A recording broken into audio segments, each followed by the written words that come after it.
ሰላም ሰላም ውድ የመልካም ሰው ቤተሰቦች በዚህ ቪዲዮ በሎስ አንጀለስ ስለሚኖረው ወገኖቻችን በሐዘንና በችግር ጊዜ አለኝታ መሆን የቻለውን የድር ቢያብር እድር የቦርድ አባል የሆኑትን አቶ ፋሲካን ጋብዘናል። እድርነቱ እንዴት እንደሚሰራ የአባልነት ጥቅሞቹንና ማህበራዊ አንድነታችንን እንዴት ያጠናከረ እንደሚገኝ በዝርዝር ያብራሩልናል። ቪዲዮውን ላይክ፣ ሼር እና ሰብስክራይብ በማድረግ ለሌሎችም እንዲደርስ አድርጉ። እስከመጨረሻው አብራችሁን ቆዩ። እናመሰግናለን።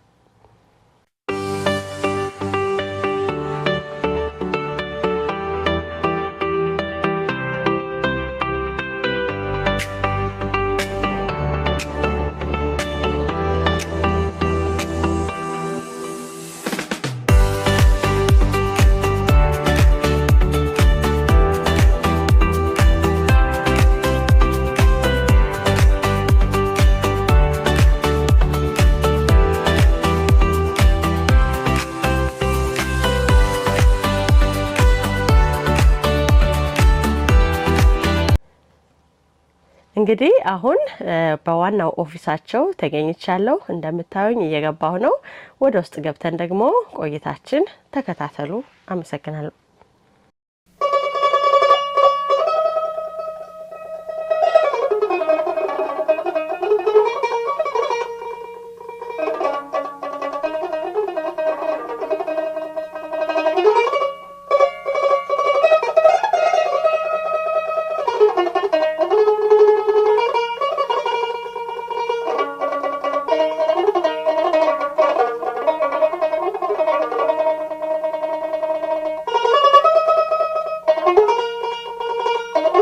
ሰላም ጤና ይስጥልኝ። እንዴት አሉ?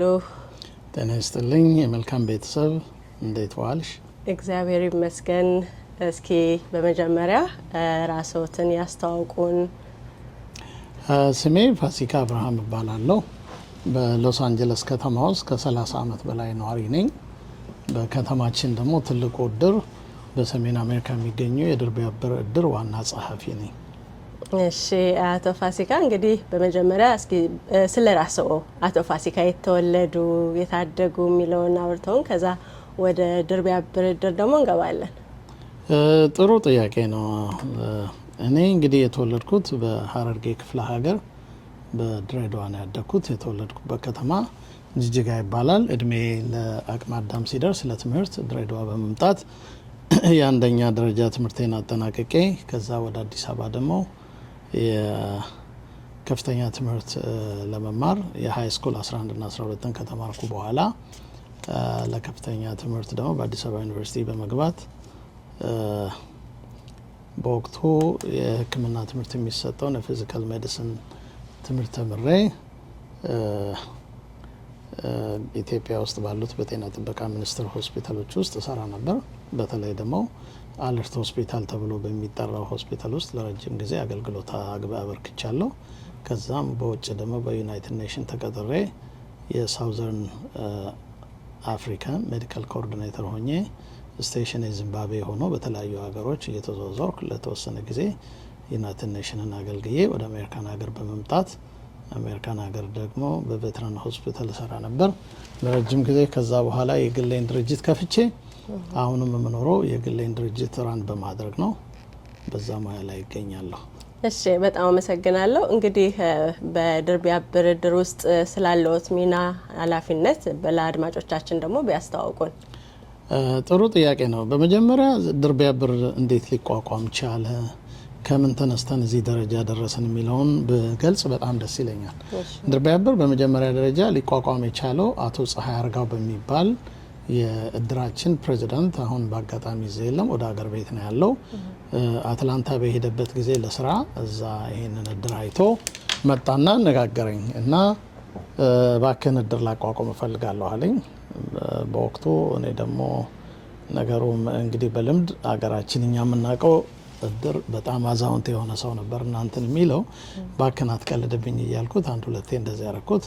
ከዛ ለዚህ ሁሉ ምክንያት የሆነችኝ አንድ ቤተሰብ ዘመድ የሆነች ሰው ሞታ አስክሬኗን ለመቅበር ገንዘብ በምንሰበስብበት ጊዜ በየሬስቶራንቶቹ ወረቀት አድርገን ከዛ ባንክ ውስጥ 65 ሳንቲም ነበር ያገኘ ነውና ልቤ በጣም ተነካ። እና ከዛ ጊዜ ጀምሮ ይህንን እድር ለማቋቋም ይህን ሰው ፈልገን እንዲቋቋም አደረግን። ድር ቢያብር በእርግጥ ዋናው ትልቁ ነገር ምንድነው ይዘን የተነሳ ነው መፈክር ማንም ሰው በገንዘብ ማጣት ወይ ደግሞ በተለያየ ምክንያት የመጨረሻውን ግብአ መሬት እንዳያጣ ቃል ገብተን የነበረን መፈክር እጅ ለእጅ ተያይዘን ሞተን አስታውሳለሁ የወገኔ ጉዳት የኔ ነው የሚለውን በማሰብ እድርተኛ ለሆኑ ሰዎች እድር ላላቸው እድር ደግሞ ለሌላቸው ሰዎች እና በተለያየ ምክንያት ስቴት ኦፍ ማይንዳቸውን ሉዝ ላደረጉ ሰዎች የተወሰነን ግለሰቦች ገንዘብ በማዋጣት ወደ 12 ሰው ቀብረናል እና እድሩ ከተመሰረተ 12 አመቱ ነው። በዚህ 12 አመት ውስጥ እንግዲህ የብዙ ቤተሰብን ችግር ፈቷል። የብዙ ቤትን ደግሞ አንኳኩቶ የገባ ነው። ሞት ለማናችንም የማይቀር የተፈጥሮ የተሰጠ ጸጋ ስለሆነ በእኛ ጋር በሚደርስበት ጊዜ በተለይ ደግሞ በእኛ ልምድ ቀድሞ መዘጋጀት ኢንሹራንስ መግዛት ወይ ደግሞ አንዳንድ ነገር ማድረግ እንደ ታቡ ስለሚታይ ብዙ ስላልተለመደ ዋናው አላማ ምንድነው ሰዎች ከሀገራችን በስደት መተን ኢትዮጵያ የምትታወቀው በድሮ ጊዜ በረሃብ ነበረ። አሁንም ደግሞ በየሬስቶራንቱ ከሞቱን በኋላ ፎቶግራፋችን ተለጥፎ ለዚህ ሀገር ለምንኖርበት የውጭ ሀገር ሰዎች መሳቂያ እንዳንሆን ወይ ደግሞ መሳለቂያ እንዳንሆን ያንን ከውርደት ለመዳን የተዘጋጀ ድርጅት ነው። በጣም ጥሩ። እንደ ቦርድ አባላነት ነው እድርተኞቹ በችግርና በሀዘን ጊዜ ፈጣን ድጋፍ እንዲያገኙ የእናንተ የዕለት ተዕለት እንቅስቃሴ ምን ይመስላል? በእርግጥ እኛ እድር ውስጥ ሰው በሚሞቱበት ጊዜ ከ3 ቀን እስከ 10 ቀን ባለው ጊዜ ውስጥ የቀብራቸውን ስነ ስርዓት እንዲፈጸም እናደርጋለን። የገንዘብ እርዳታ የምናደርገው ምንድነው ለአንዳንዶቹ ለምሳሌ በላንጉዌጅ ቤሪየር ምክንያት የተለያየ ቦታ ሄደው ጉዳይ ማስፈጸም አይችሉም። ሞርቸሪዎችን እንረዳለን። የቀብር ቦታዎችን እንጠቁማቸዋለን። እነሱ የፈለጉበት ቦታ ላይ በመሀል ገብተን ደግሞ የሚያስፈልገውን እርዳታ እናደርግላቸዋለን እና ሀዘንተኛ ሞት በደረሰበት ጊዜ በ3 ቀን ውስጥ ይህንን የገንዘብ እርዳታ እናደርጋለን።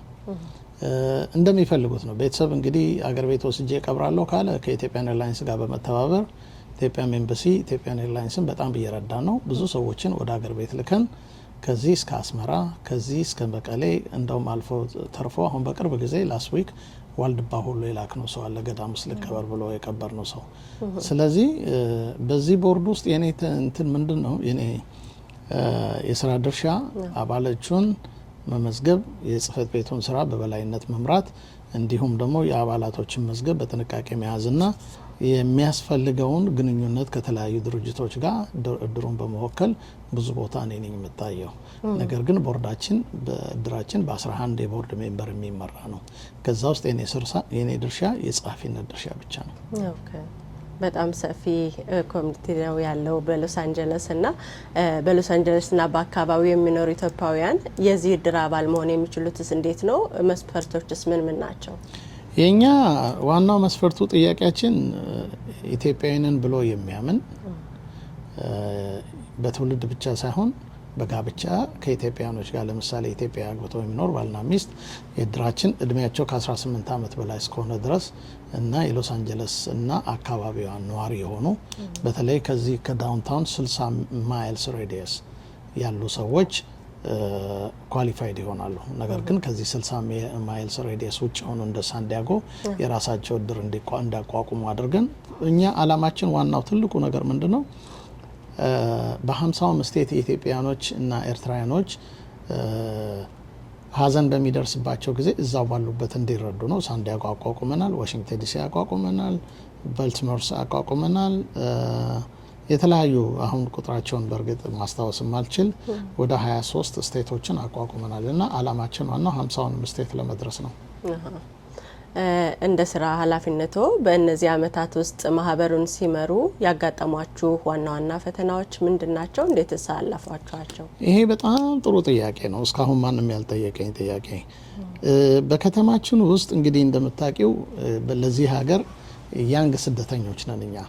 ከኮሪያኖች፣ ከቪየትናሞች፣ ከሌሎቹ አንጻር ስንታይ ኢትዮጵያኖች በአጭር ጊዜ ውስጥ በደርግ ጊዜ ውስጥ ነው መሰደድ የጀመርነው እና ስደት ላይ የመምጣት የጀመርነው።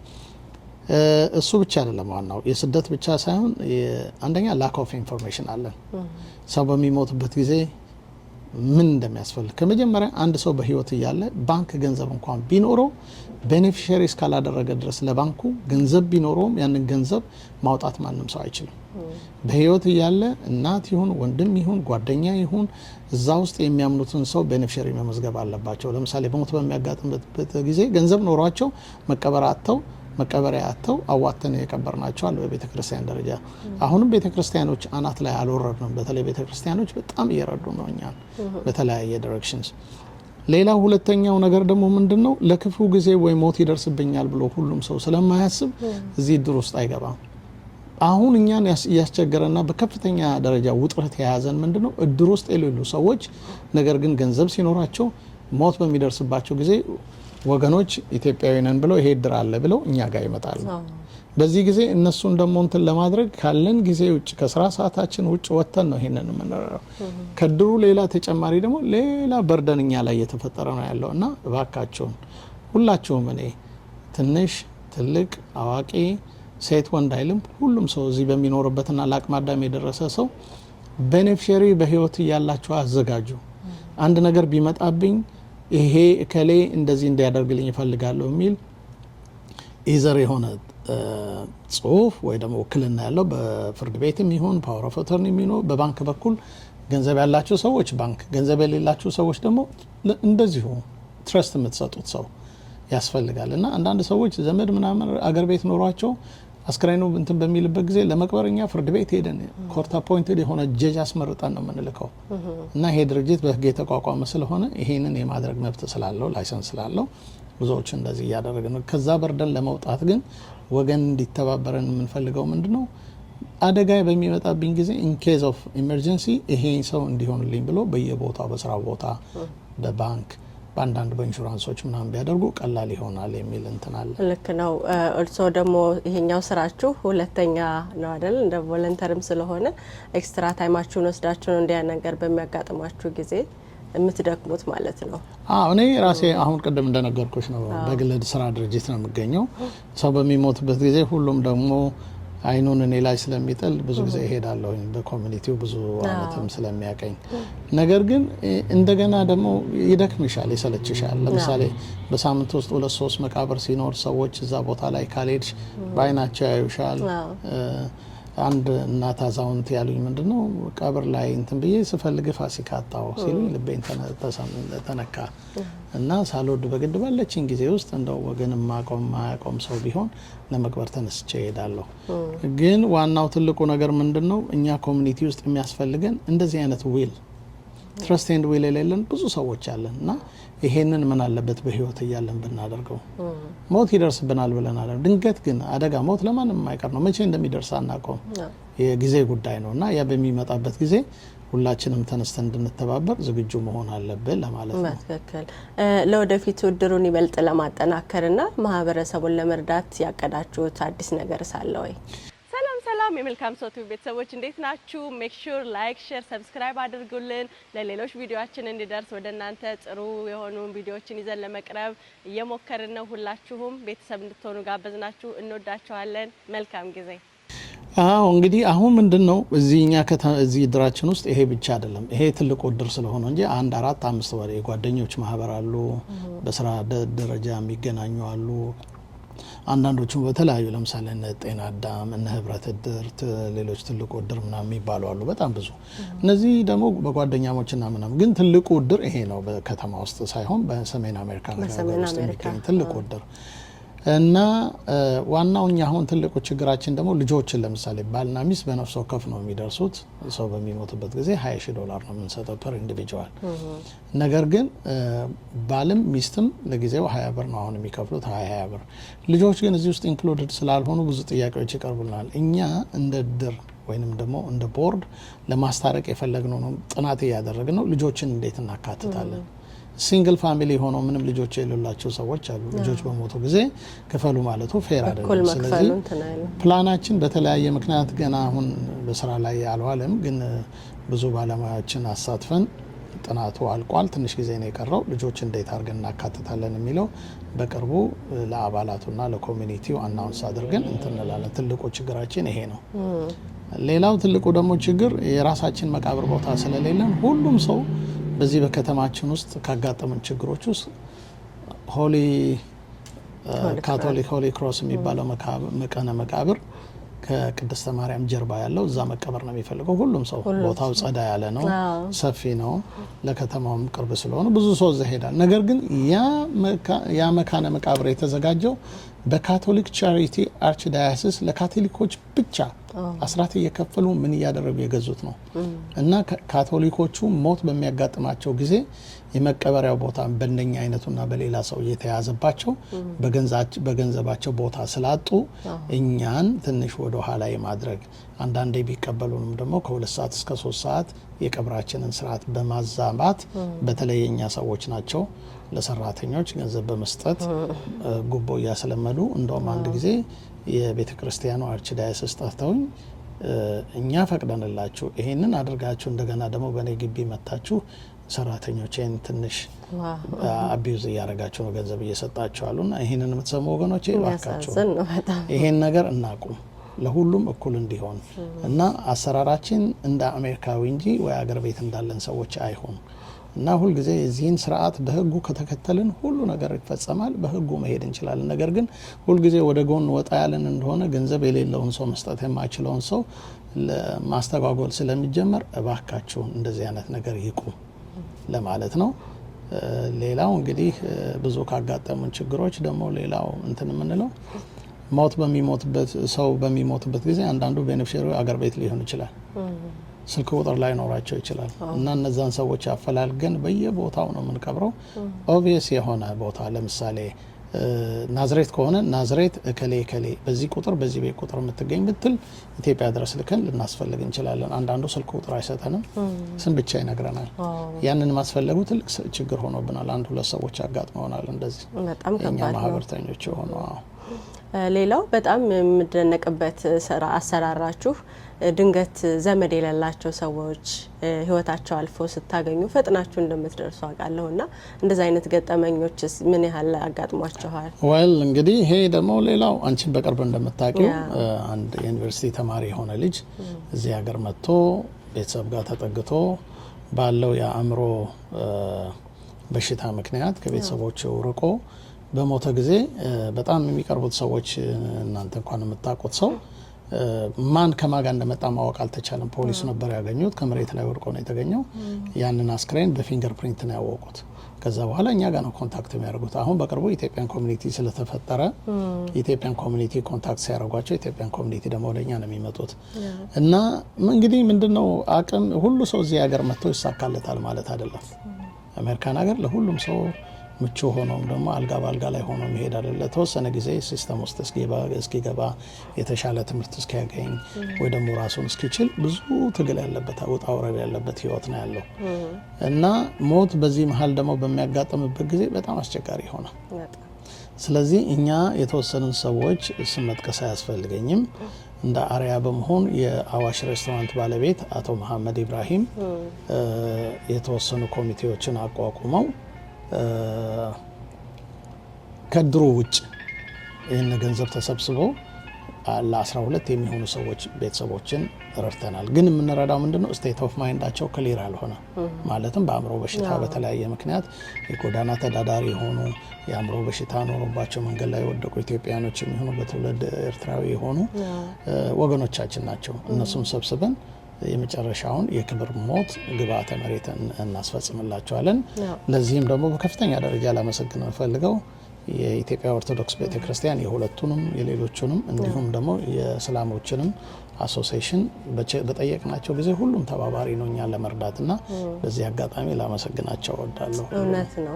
እኔም የእምነት አባቶች ቤተክርስቲያኖችን እንዳልከው የተለያዩ የእምነት ቦታዎች ሊመሰገኑ ይገባልና እንግዲህ አቶ ፋሲካ እኔም እንግዲህ በዚህ እድር ውስጥ ስለምትሰጡት ትልቅ አገልግሎት በተለይ ዘመድ የሌላቸው አሁን እንዳልኩት ወገኖቻችን በድንገት ህይወታቸው አልፎ በሚገኝበት ጊዜ ፈጥናችሁ ነው እና የምትደርሱት።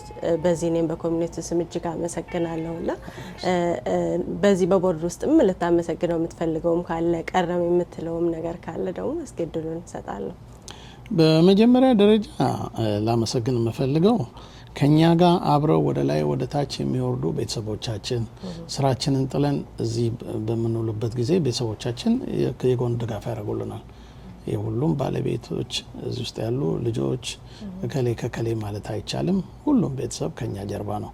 ከዛ በተረፈ ደግሞ የቦርዱ አባል ኮሚኒቲዎቹ አንዳንድ የታወቁ ሰዎች ለምሳሌ እንደ አቶ መሐመድ ኢብራሂም፣ እንደ አቶ አፈወርቅ መንገሻ፣ እንደ አቶ አበራ ገብረ ኃይለ መስቀል እንደዚህ አይነት ሰዎች ከፍተኛ እርዳታ ያደርጉልናል። በቤተ ክርስቲያን አባቶችና ምናምን ቁጥራቸውን ጠርቼ አላቅም፣ ይሄ ነው ማለት አልችልም። ለሁሉ ደግሞ ለዚህ ትልቁን አቅምና ጉልበት ለሰጠን እግዚአብሔር ከፍተኛ ምስጋና አቀርባለሁ።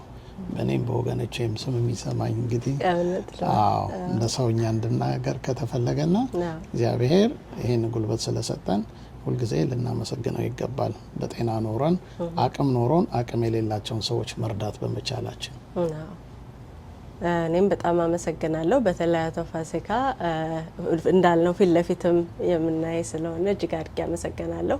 መልእክትም የምታስተላልፈውም ካለ ለድር አባልተኞችም ካለ የመጨረሻ እድል ሰጣለሁ። እኔ የምናገረው ማንኛቸውንም ሰዎች ከሞት ከእግዚአብሔር የተሰጠን ጸጋ ስለሆነ ለሁላችንም ይደርሳል። ማተር ኦፍ ታይም ነው። አንዳንድ ሰው ሩጫውን የህይወት ሩጫውን ባጭር ሮጦ በልጅነቱ ይሄዳል።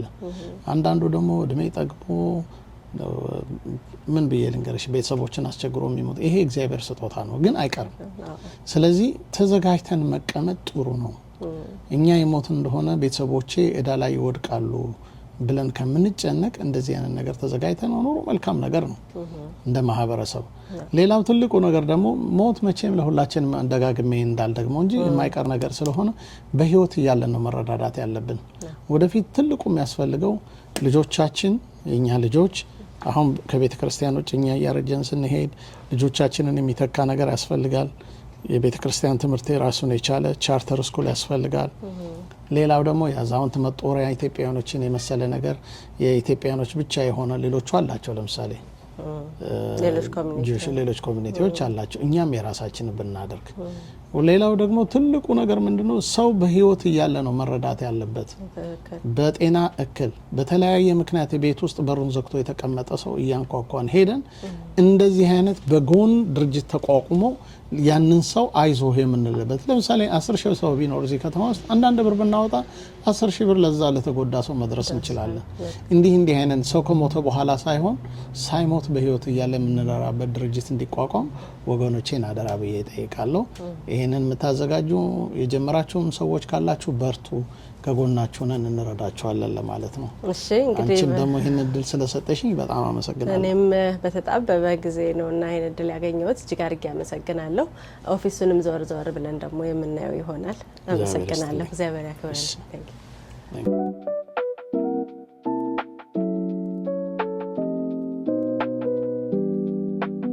እንግዲህ በሎስ አንጀለስ ድርቢያብር እድር ኦፊስ ነው የምንገኘው።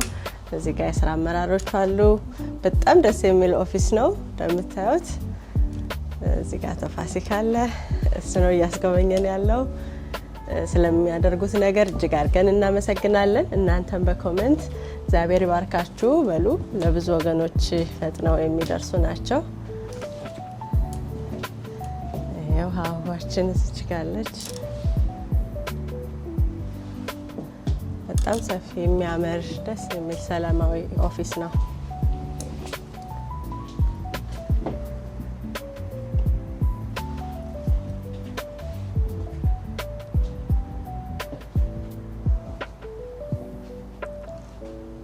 ከአቶ ፋሲካ ጋር የነበረን ቆይታ እንግዲህ ይህንን ይመስላል።